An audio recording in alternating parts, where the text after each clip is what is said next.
এত নোংরা আবর্জনা আমার মনে হয় যে এই শহরে থাকা ঠিক না। এটা পরিষ্কারের কোনো দায় দায়িত্ব কারোরই দেখতেছি না। আমরা চাই যে একটা নির্দিষ্ট জায়গায় ময়লাগুলো ফেলা হোক। নিয়ন্ত্রণের অভাবে একমাত্র কর্তৃপক্ষের উদাসীনতার কারণেই আজকে তাদের গাফলতির কারণেই এই ময়লার আবর্জনার স্তূপ আজকে গড়ে উঠছে। এরা কেউ দেখার কেউ নাই, এগুলো তো দ্রুত পরিষ্কার করতে হবে। এতে মানুষের বিভিন্ন রোগগুলো ছড়াচ্ছে, এতে মানুষের বিভিন্ন রকম ছোট বাচ্চাদের বিশেষ করে কষ্ট হচ্ছে।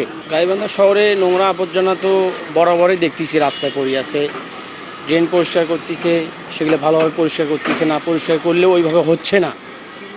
ময়লা আবর্জনা আছেই, খালি রাস্তায় না, বিভিন্ন জায়গাতেও ময়লা আবর্জনা ছড়িয়ে আছে, এটা কোনো ব্যবস্থা নিচ্ছে না। এরা কেউ দেখার কেউ নাই, এগুলো তো দ্রুত পরিষ্কার করতে হবে। এতে মানুষের বিভিন্ন রোগগুলো ছড়াচ্ছে, এতে মানুষের বিভিন্ন রকম ছোট বাচ্চাদের বিশেষ করে কষ্ট হচ্ছে। রাস্তাঘাটে চলাফেরা করা যাচ্ছে না গন্ধের কারণে, বিচ্ছিরি গন্ধ। এগুলো তো কেয়ার নিতে হবে। শহরটা সবসময় পরিষ্কার চাই আমরা, যেন শহরের আশেপাশে যেন নোংরা আবর্জনা না থাকে। আর বিশেষ করে মানুষজন যেন নোংরা আবর্জনা যেখানে সেখানে না ফেলে। এতে সাধারণ পাবলিকদের কষ্ট হয়, চলাফেরা করতে অনেক সমস্যা হয়। এটা থেকে আমি শহরটাকে পরিষ্কার পরিচ্ছন্ন দেখতে চাই। এই যে আশেপাশে অনেক ময়লা থাকতেছে, ওই যে ময়লা জায়গায় ময়লা ফেলানো হচ্ছে। আগে নির্দিষ্ট একটা জায়গা ছিল, ময়লা ফেলানোগুলো আগে নির্দিষ্ট একটা জায়গা ছিল, এবং সেই জায়গাটা বর্তমানে বন্ধ। এবং ময়লা অনেক জায়গায় থাকতেছে, এর ফলে এই ময়লাগুলো থাকার কারণে দুর্গন্ধ ছড়াচ্ছে, যার ক্ষেত্রে এই যে স্কুলের ছেলেমেয়েরা ক্লাসে যায় বা রাস্তা দিয়ে চলাচল করে, তারা কিন্তু অনেকটা নানান রকম দুর্ভোগে পড়তেছে। তো আমরা চাই যে একটা নির্দিষ্ট জায়গায় ময়লাগুলো ফেলা হোক। ওয়ালটন টেলিভিশন মাত্র 25,490 টাকায় পাচ্ছেন গুগল টিভি। তার এই যে আমাদের এই শহর, যে গাইবান্ধা শহর, এই মনে করে আপনার পরিষ্কার পরিচ্ছন্নতা থাকুক।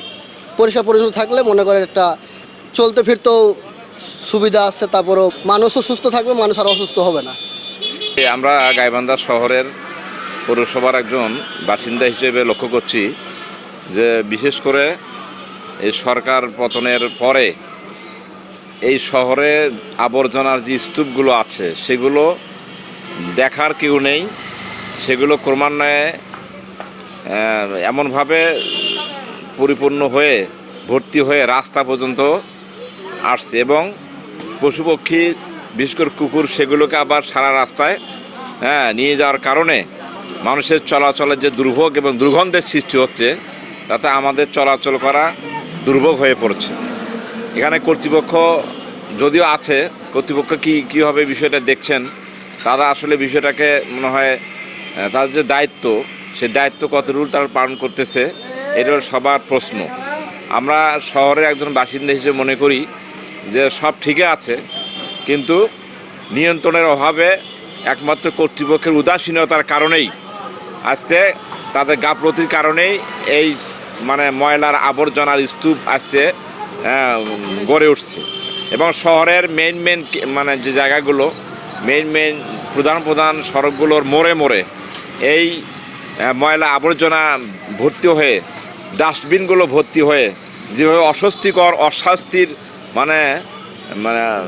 যেটা পরিবেশ সৃষ্টি করছে, যেটা একদম পৌরবাসী হিসাবে আমরা আশা করিনি।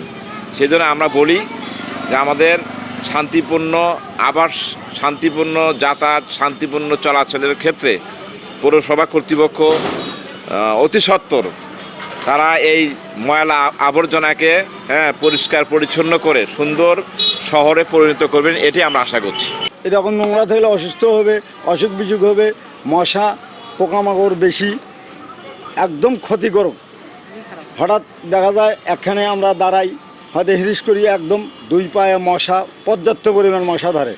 এত নোংরা আবর্জনা আমার মনে হয় যে এই শহরে থাকা ঠিক না। এটা পরিষ্কারের কোনো দায় দায়িত্ব কারোরই দেখতেছি না। এর দায়িত্ব কে নেবে? ময়লা আবর্জনা পরিষ্কারের জন্য আমরা জোর দাবি জানাচ্ছি, যাতে করি ময়লা আবর্জনা থেকে আমরা মুক্ত পাই, গাইবান্ধাবাসী মুক্ত পায়।